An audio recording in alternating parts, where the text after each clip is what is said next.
Hello guys, हम कर रहे हैं कॉर्पोरेट अकाउंटिंग। कॉर्पोरेट अकाउंटिंग में आज हम एक न्यू चैप्टर स्टार्ट कर रहे हैं। हमारी सीरीज में ये चैप्टर नंबर 4 है।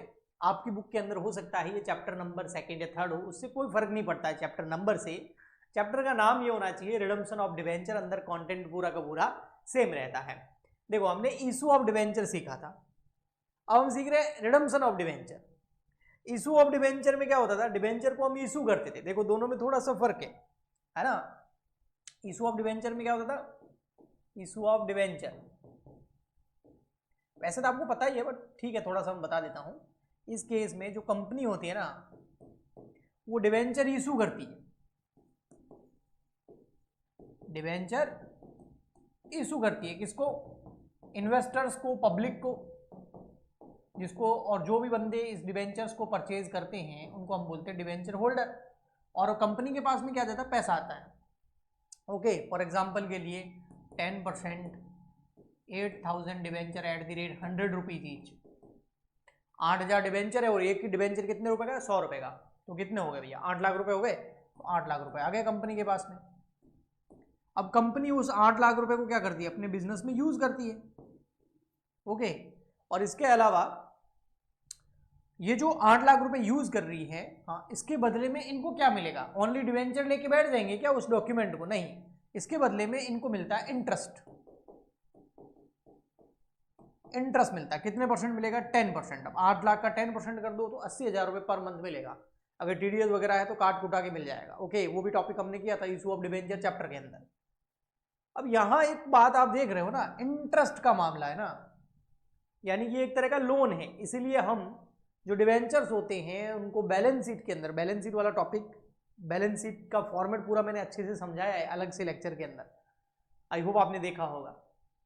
तो बैलेंस शीट के अंदर liability side, equity and liability side के अंदर थर्ड नंबर जो हेड आता है नॉन करंट लायबिलिटी, उसके अंदर first number long term borrowing के अंदर हम डिवेंचर्स को दिखाते हैं। तो एक तरह का लोन है। तो लोन के ऊपर क्या पूरी जिंदगी इंटरेस्ट पे करोगे क्या? नहीं, कोई भी नहीं करना चाहेगा। एक ना एक दिन तो इस लोन का रीपेमेंट करना पड़ेगा। तो ये जो रिडम्पशन वर्ड है ना, ये वही है, रिडीम करना या रीपे करना।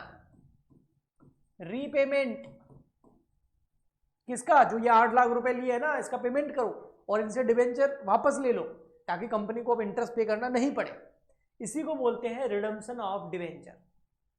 ओके, तो रिडम्पशन में क्या होगा, कंपनी पैसे लौटा देगी और अपने डिवेंचर वापस ले लेगी। और जब तक ये रिडम्पशन नहीं होगा तब तक कंपनी को इंटरेस्ट पे करना पड़ेगा इन डिवेंचर होल्डर को। अच्छा, अधिकतर केस में ये होता है कि ये रिडम्पशन कब होगा वो पहले से ही तय होता है। कब तय होता है? इशू करते टाइम। फॉर एग्जांपल के लिए भैया, हम इशू कर रहे हैं 1 अप्रैल 2020 को डिवेंचर इशू किए, तो अब इसका रिडम्पशन कब होगा? तो वो डेट भी इशू करते टाइम ही हमको पता चल जाती है। भैया 31 मार्च 2000 फॉर एग्जांपल के लिए 26 में हमें रिडम्पशन करना है, तो 21, 22, 23, 24, 25, 26, 6 साल बाद में रिडम्पशन करना है। तो 6 साल तक 80 हजार रुपए इंटरेस्ट जाएगा, और जैसे 6th ईयर आएगा, 2026 आएगा, उस दिन कंपनी 8 लाख रुपए लौटा देगी।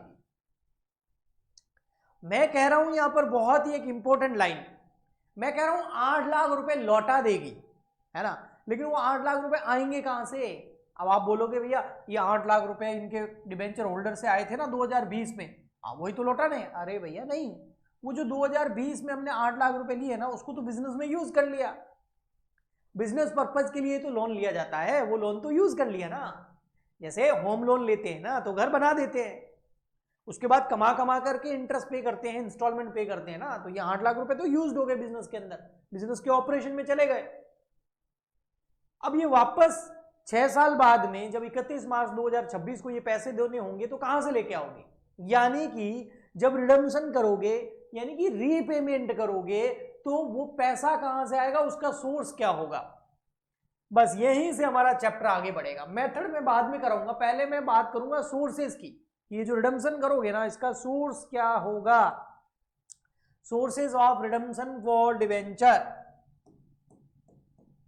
Sources of redemption of debenture,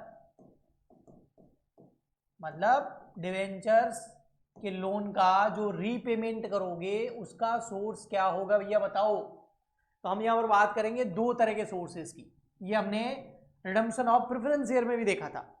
लेकिन थोड़ा ये चैप्टर अलग है, इसमें कुछ चीजें हैं जो मैं आज कराऊंगा वो बहुत इंपॉर्टेंट होगी, वो अच्छे से समझोगे तभी आगे बहुत अच्छे से चैप्टर समझ में आएगा, अदरवाइज नहीं आएगा। तो ये लेक्चर बिल्कुल भी स्किप मत करना, हो सके तो इसको 2-3 बार देखना जो अब मैं कराने वाला हूं। सोर्सेज है, एक तो वही कर सकते हो आउट ऑफ प्रॉफिट या आउट ऑफ डिविजिबल प्रॉफिट बोलते हैं, ठीक है, ये तो कोई नया नहीं है, हमने सर प्रेफरेंस शेयर के रिडम्पशन में भी पढ़ा था। और एक है आउट ऑफ कैपिटल, ठीक है। अब आउट ऑफ कैपिटल और आउट ऑफ प्रॉफिट दो सोर्सेज है, अगर आपको उस लोन का रीपेमेंट करना है तो 8 लाख रुपए वापस देने हैं, या तो आप अपने प्रॉफिट में से दो या आप कैपिटल में से दो। सर कैपिटल में से कैसे देंगे? भाई दो तरीके, एक तो कन्वर्जन कर लो,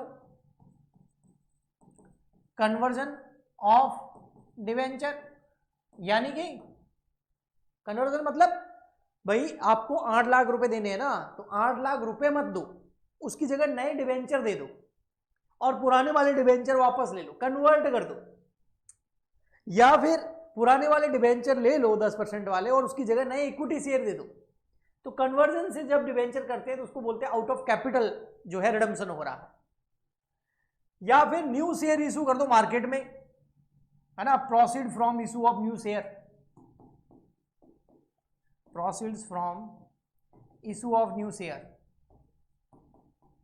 न्यू शेयर्स या डिवेंचर, मार्केट में नए शेयर या डिवेंचर इशू कर दो, वहां से जो पैसे आएंगे वो उससे रीपेमेंट कर दो, उससे 8 लाख रुपए दे दो। आया समझ में? तो ये दो मेथड हो सकते हैं। जब भी हम आउट ऑफ कैपिटल से रिडम्पशन करते हैं तो हमें एक रिजर्व होता है DRR, डिवेंचर रिडम्पशन रिजर्व, वो बनाने की जरूरत नहीं होती है। जब हम आउट ऑफ प्रॉफिट रिडम्पशन करते हैं तब हमें DRR बनाना पड़ता है। देखो आउट ऑफ प्रॉफिट मतलब आपके पास जो जनरल रिजर्व पड़ा है, ठीक है, आपके पास में जो PNL पड़ा है, PNL में पॉजिटिव बैलेंस पड़ा है, डिविडेंड इक्वलाइजेशन रिजर्व पड़ा है, अदर कोई रेवेन्यू रिजर्व पड़ा है,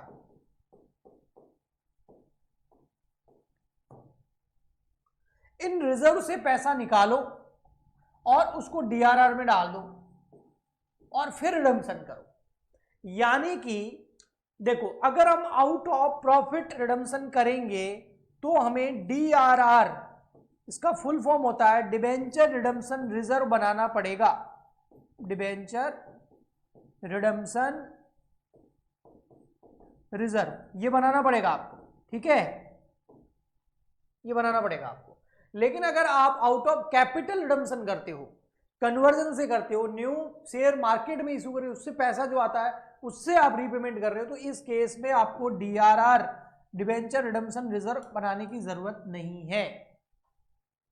इसके पीछे रीजन क्या है वो भी मैं आपको बता देता हूं। अब आपके कैचिंग पावर पे डिपेंड करता है, आपकी अंडरस्टैंडिंग में डिपेंड करता है कि वो आपको समझ में आया या नहीं आएगा, आपके लेवल पे डिपेंड करता है। बता मैं देता हूं कि सर इसमें DRR बनाते हैं और इसमें क्यों नहीं बनाते हैं।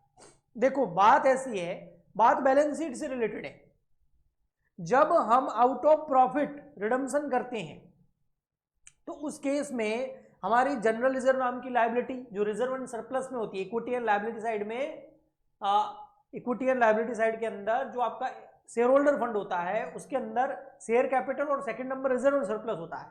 तो जनरल रिजर्व से आप पैसा निकालोगे, PNL से निकालोगे, डिविडेंड इक्वलाइजेशन या अदर रेवेन्यू रिजर्व से आप पैसा निकालोगे ना, तो आपकी रिजर्व कम हो जाएंगी, यानी कि आपकी लायबिलिटी साइड कम हो जाएगी। बट रिडम्पशन की कंडीशन ये होती है कि लायबिलिटी साइड कम नहीं होनी चाहिए, तो उस लायबिलिटी साइड को, उस रिजर्व और सरप्लस को हम वापस DRR नाम से एक नया रिजर्व बना देते हैं और उससे बढ़ा देते हैं। यानी कि इन रिजर्व से पैसा निकाला और एक नए रिजर्व से में पैसा डाल दिया, उस वजह से आपकी लायबिलिटी साइड जो क्या है वो मेंटेन रहती है, आपका शेयर होल्डर फंड जो है एक तरीके से मेंटेन हो गया। इस केस के अंदर क्या होता है कि आपको DRR बनाने की जरूरत ही नहीं है, क्योंकि आप जनरल रिजर्व वगैरह से पैसा निकाल ही नहीं रहे हो। हाँ एक लायबिलिटी जरूर कम हो रही है, जब डिबेंचर का रिडम्पशन करोगे तो डिबेंचर गायब हो जाएंगे, बट उसकी जगह नए डिबेंचर आ रहे हैं ना, तो लायबिलिटी खत्म हुई, लायबिलिटी बढ़ गई। यहां पर क्या होगा, यहां पर क्या होगा, एक डिबेंचर नाम की लायबिलिटी माइनस हुई, भाई डिबेंचर नाम की लायबिलिटी गई, और उसके अलावा ये जनरल रिजर्व वगैरह जो है इनकी लायबिलिटी भी गई, तो दो लायबिलिटी माइनस हो रही है। 8 लाख रुपए से ये गए, 8 लाख रुपए से ये लायबिलिटी गई, तो 16 लाख से लायबिलिटी कम हो गई। पर हमको तो केवल 8 लाख से कम करनी है ना, डिबेंचर का ही तो रीपेमेंट करना है, वो लायबिलिटी खत्म होनी चाहिए, ये क्यों हो रही है? तो इसकी जगह हम क्या करते हैं, फिर डीआरआर को लेके आ जाते हैं 8 लाख से। तो जनरल रिजर्व 8 लाख से कम हुआ और डीआरआर 8 लाख से बढ़ गया, तो ये तो सेट ऑफ हो गया, बस डिबेंचर से ही लायबिलिटी कम हुई। यहां पर क्या होता है, डीआरआर बनाने की जरूरत ही नहीं है। क्यों? क्योंकि 8 लाख रुपए के डिबेंचर का रिडम्पशन करेंगे तो डिबेंचर नाम की लायबिलिटी खत्म हुई, माइनस हुई, उसकी जगह नए डिबेंचर इशू कर दिए। तो 8 लाख रुपए के नए डिबेंचर इशू कर दिए, तो नए डिबेंचर या नए शेयर आ गए, तो एक लायबिलिटी खत्म, दूसरी आ गई। ओके, चलो न्यूमेरिकल क्वेश्चन में और बता दूंगा, ये खैर आपको इतना याद रखना भी नहीं है, आपको तो इतना याद रखना है अभी, हाँ बैलेंस शीट में जब शो करोगे तो ये काम आएगी चीजें, बट अभी आपको ये याद रखना है कि जो सोर्सेज है रिडम्पशन के वो कौन से हैं। सोर्सेज है रिडम्पशन ऑफ डिबेंचर के दो, एक है आउट ऑफ प्रॉफिट, अगर आप आउट ऑफ प्रॉफिट रिडम्पशन करते हो तो आपको डीआरआर बनाना पड़ेगा। अगर आप रिडम्पशन करते हो आउट ऑफ कैपिटल तो आपको डीआरआर बनाने की जरूरत नहीं है। आउट ऑफ प्रॉफिट रिडम्पशन करते हो उसका मतलब होता है आप पैसा निकाल रहे हो रिजर्व एंड सरप्लस से, जो रेवेन्यू रिजर्व है वहां से, है ना। और आउट ऑफ कैपिटल का मतलब होता है या तो आप कन्वर्जन कर रहे हो या फिर नए मार्केट में शेयर इशू करके उससे जो पैसा आ रहा है उससे रीपेमेंट कर रहे हो। ओके, यहां तक ठीक है। तो डीआरआर कब बनाना है और कब नहीं बनाना है, आउट ऑफ प्रॉफिट से डीआरआर बनाना है, आउट ऑफ कैपिटल से डीआरआर नहीं बनाना है। ओके जी, अब यहां पर दो तरह के चीजें हैं, एक है आपका डिबेंचर रिडम्पशन रिजर्व, जो कि हमें कब बनाना होता है, आउट ऑफ प्रॉफिट्स के सोर्सेज से हम रिडम्पशन करते हैं तब बनाना होता है। तो ये तो हो गया आपका डीआरआर। एक और है वो है डीआरआई। ये क्या है सर, ये है डिबेंचर रिडम्पशन इन्वेस्टमेंट।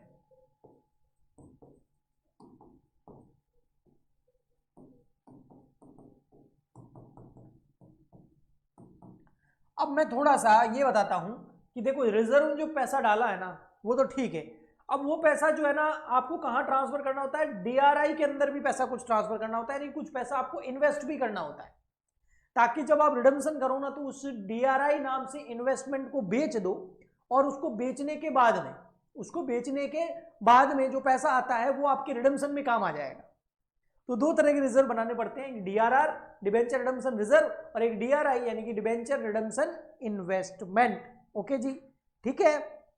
अब ये कौन सी कंपनी को बनाने हैं कौन सी को नहीं बनाने हैं, आज के लेक्चर के अंदर हम ये पहले डिस्कस करते हैं, जो कि हमारे आगे काम आएगा। ओके, आइए तो यहां पर मैं बना देता हूं एक टेबल जिससे आपके बढ़िया रहेगा, हेल्प मिलेगी। अब इसमें एक कॉलम है हमारा डीआरआई का और एक बना देते हैं हम डीआरआर का। ठीक है, यहां लिख देते हैं हम नेम ऑफ कंपनी, कौन सी कंपनी को डीआरआर बनाना पड़ेगा और कौन सी कंपनी को डीआरआई बनाना पड़ेगा। सर आप बोलोगे सर जो company out of profit redemption करेगी उनको डीआरआर बनाना होगा, हाँ वो तो बनाना होगा, लेकिन यहाँ पर टाइप्स का क्लासिफिकेशन का काम है। जैसे अगर आपकी कंपनी जो है ना वो है all financial institution, all Indian financial institution आप बोल सकते हैं, all first number all India financial institution, इनको ना डीआरआर बनाना है ना डीआरआई बनाना है, दोनों ही नहीं बनाना है। ठीक है, नेक्स्ट आता है आपका second number banking companies. Banking companies, जो भी बैंकिंग कंपनीज हैं क्या उनको बनाना है, ना उनको ना डीआरआर बनाना है ना डीआरआई बनाना है। बनाना मतलब ना डिबेंचर रिडम्पशन रिजर्व क्रिएट करना है पहले से और ना डिबेंचर रिडम्पशन नाम से इन्वेस्टमेंट करने हैं। ओके ठीक। नेक्स्ट आपकी कंपनी आती है आपके अदर फाइनेंशियल कोई इंस्टीट्यूशन हो, अदर फाइनेंशियल, ये फाइनेंशियल इंस्टीट्यूशन ही है ना, लोन देने का काम करते हैं, इन्वेस्टमेंट का काम करते हैं, other financial institution.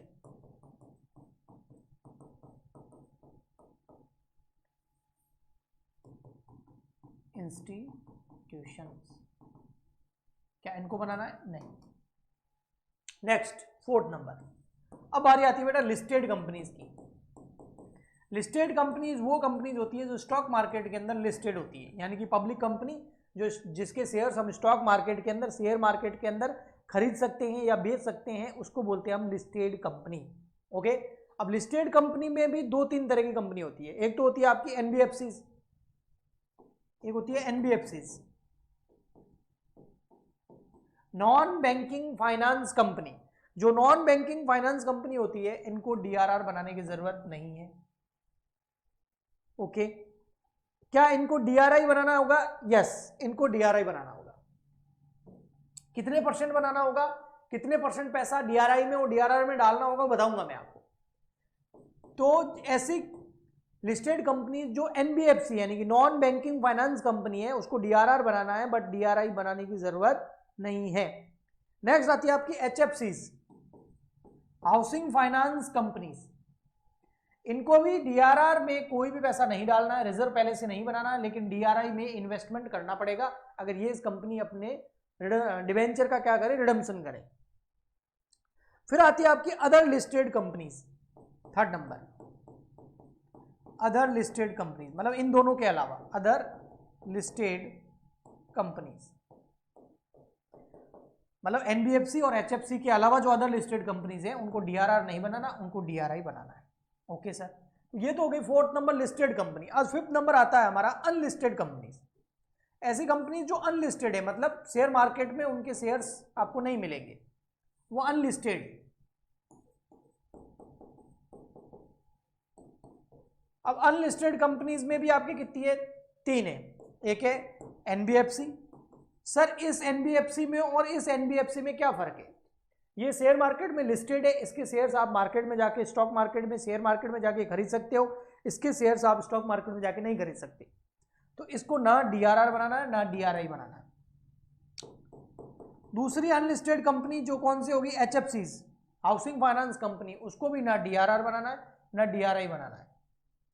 Third number आती है other unlisted companies, other unlisted companies. अब अदर अनलिस्टेड कंपनीज कौन सी हो गई? ऐसी कंपनी जो एनबीएफसी नहीं है और एचएफसी नहीं है, वो हो गई आपकी अदर अनलिस्टेड कंपनीज। ठीक है, अब अदर अनलिस्टेड कंपनीज जो होती है ना, उनको डीआरआर बनाना होता है। यस, डीआरआर बनाना होता है। डीआरआई बनाना होता है, यस, मतलब दोनों में पैसा डालना होता है। तो मोटा मोटी आप देखा जाए ना, इसको याद करने का सर तरीका क्या है? वैसे तो अगर पूरा याद करोगे तो बेटर रहेगा, क्योंकि एग्जाम में हो सकता है कोई क्वेश्चन ऐसा आ जाए जिसमें लिखा हुआ है लिस्टेड है और एनबीएफसी कंपनीज हैं, तो अपन डीआरआर बनाएंगे ही नहीं। तो आपको याद तो सारी कंपनी के नाम रखने होंगे, लेकिन उसके साथ ये याद रखना होगा कि डीआरआर जो है ना, केवल और केवल किसको बनाना होता है? जो अदर अनलिस्टेड कंपनीज है, यानी कि unlisted companies other than HFG, NBFCs, non banking finance companies, और एचएफसीज यानी कि हाउसिंग फाइनेंस कंपनीज। तो एनबीएफसी और एचएफसी, इन दोनों को छोड़कर जितनी भी अनलिस्टेड कंपनीज है उनको डीआरआर बनाना पड़ता है। डीआरआई के अंदर पैसा किनको डालना होता है? एक तो लिस्टेड सारी कंपनीज को, और अनलिस्टेड के अंदर अदर अनलिस्टेड कंपनी को। अब आता है सर ये डीआरआर कितना बनेगा, तो मैं बता देता हूं, यहां पर ऊपर ही बता देता हूं। ये डीआरआर जो है ना, ये बनता है मिनिमम 10%, कम से कम 10% of outstanding debentures for redemption. ऐसे डिबेंचर जो इस साल रिडम्पशन के लिए तैयार है, इस साल उनका रिडम्पशन करना है। कई बार रिडम्पशन जो है ना इंस्टॉलमेंट में भी करना पड़ता है, लमसम भी पैसा दे सकते हैं या किस्तों में भी दे सकते हैं। तो जितने भी डिबेंचर आउटस्टैंडिंग है रिडम्पशन के लिए, उसका 10% आपको मिनिमम क्या बनाना है? डीआरआर बनाना है। और कई बार आपको अगर आउट ऑफ प्रॉफिट पूरा आप रिडम्पशन कर रहे हो तो आपको 100% भी बनाना होता है, और अधिकतर 100% ही हम क्रिएट करते हैं। डीआरआई जो है वो बनाना होता है आपको 15%, 15% ऑफ आउटस्टैंडिंग डिवेंचर्स। जो आउटस्टैंडिंग डिवेंचर्स हैं उनका 15% आपको डीआरआई बनाना होता है। सर कब आउटस्टैंडिंग होने चाहिए? जैसे 31 मार्च 2000 फॉर एग्जांपल के लिए 31 मार्च 2026 को हमको पता है कि कुछ डिवेंचर जो है आउटस्टैंडिंग होने वाले हैं, मान लेते हैं 1 लाख रुपए के, डिबेंचर का रिडम्पशन करना है, तो आपको करंट ईयर के स्टार्टिंग में आना है। अब ये ईयर स्टार्ट कब हुआ होगा? 1 अप्रैल 2025 को। तो 1 अप्रैल मंथ है फर्स्ट इस ईयर की स्टार्टिंग का, तो उसके एंड डेट पे आ जाओ जो कि है 30 अप्रैल। तो 30 अप्रैल 2025 को आपको इस 1 लाख का 15% हो गया 15,000 रुपए DRI अकाउंट में डालने होंगे। आया समझ में? तो हर साल के एंड में जितने आउटस्टैंडिंग डिबेंचर है उसके 15% के बराबर उस ईयर की स्टार्टिंग के मंथ के एंड डेट को DRI के एंड डेट तक DRI में ट्रांसफर करना है। अब हम न्यूमेरिकल करेंगे आगे, आपको तो और समझ में आएगा। आज अधिकतर कॉन्सेप्चुअल और थोड़ी सी थ्योरी थी। आई होप आपको अच्छे से समझ में आ गया होगा। नेक्स्ट लेक्चर के अंदर मैं कुछ न्यूमेरिकल क्वेश्चन लेके आऊंगा ना, तो उससे आपको और बेहतर समझ में आएगा। तो प्लीज ज्यादा से ज्यादा इस वीडियो को लाइक करें, शेयर करें, सब्सक्राइब करें हमारे चैनल को, और कमेंट करके बताएं आपको कैसा लगा। मिलते हैं नेक्स्ट लेक्चर में, तब तक के लिए goodbye and thank you.